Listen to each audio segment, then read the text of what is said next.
Bonjour, voici les principales nouvelles du 12 mai. En Libye, la rébellion a remporté une victoire importante en s'emparant hier de l'aéroport de Misrata et en mettant ainsi la majeure partie de cette ville clé hors de portée des tirs des forces gouvernementales. De plus, l'Union africaine et l'Union européenne ont appelé à mettre fin immédiatement aux violences contre les civils en Libye.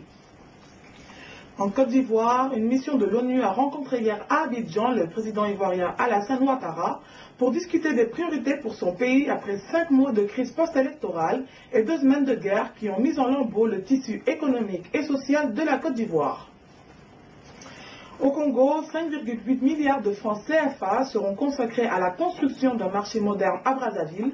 La réalisation de ce projet sera entièrement financée par le budget de l'État.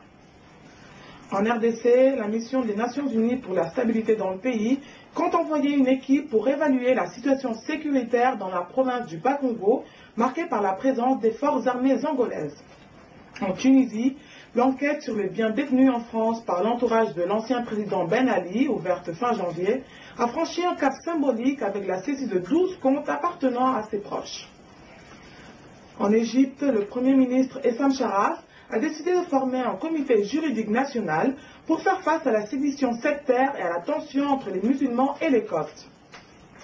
En Ouganda, le chef de l'opposition, Kizza Besigye, a atterri ce matin à l'aéroport international d'Entebbe, près de Kampala, après en avoir été empêché la veille.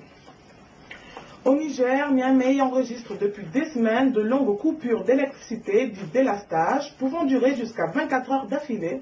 Les autorités ont attribué cette crise à des perturbations dans le secteur au Nigeria, qui fournit au Niger environ 80% de sa consommation. C'est tout pour aujourd'hui. Afrique Info vous souhaite une très bonne journée. Rendez-vous demain pour l'actualité en 1 minute.